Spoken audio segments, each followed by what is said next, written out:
Hello வணக்கம். நான் உங்கள் அரவிந்த். மேக்ஸிமமான காஸ்மெட்டிக்ஸ ப்ரிப்பேர் பண்றதுக்கு நம்ம யூஸ் பண்றது வந்து சாலிசிலிக் ஆசிட் தான் யூஸ் பண்றாங்க. அந்த சாலிசிலிக் ஆசிட் வந்துட்டு 5% தான் இருக்கணும். அதிகமா யூஸ் பண்ணக்கூடாது. காமனா இருக்கிற ஃபேஸ் சீரம், அப்புறம் வந்து மாய்ஸ்சரைசர் இதுக்கெல்லாம் சாலிசிலிக் ஆசிட ஒரு இன்கிரீடியன்ட்டா யூஸ் பண்றாங்க. ட்ரக்ஸ் அண்ட் காஸ்மெட்டிக்ஸ் ஆக்ட் 2020 அப்படின்னு ஒரு ஆக்ட் இருக்கு. செக்ஷன் 39ல என்ன சொல்றாங்க அப்படின்னா, சாலிசிலிக் ஆசிட் வந்துட்டு நம்ம கான்சன்ட்ரேஷன் அதிகமா நம்ம யூஸ் பண்ணியிருந்தோம் அப்படின்னா, அந்த ட்ரக்க வந்து மார்க்கெட் பண்ண முடியாது. அதாவது இம்போர்ட் பண்ணவும் முடியாது, எக்ஸ்போர்ட் பண்ணவும் முடியாது அப்படின்னு சொல்றாங்க.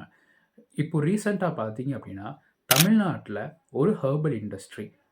அந்த ஹெர்பல் இண்டஸ்ட்ரி வந்து 35% யூஸ் பண்ணியிருந்திருக்காங்க சாலிசிலிக் ஆசிட் ஒரு ஃபேஸ் சீரம்க்கு. இப்படி யூஸ் பண்ணனால நார்மலா இருக்கிற ஸ்கின் வந்துட்டு அதிகமான அலர்ஜிக் ரியாக்ஷன்ஸ் ப்ரொடியூஸ் பண்ணி, ஸ்கின் இரிட்டேஷன்ஸ் வந்து காஸ் ஆயிருக்கு. ஸோ நெறைய பேர் காஸ்மெட்டிக்ஸ் யூஸ் பண்றீங்க. ஸோ யூஸ் பண்றதுக்கு முன்னாடி அதில என்னென்ன இன்கிரீடியன்ட்ஸ் யூஸ் பண்றாங்க, அதில எவ்வளோ பெர்சன்டேஜ் இருக்கு அப்படின்றத நீங்க பாருங்க.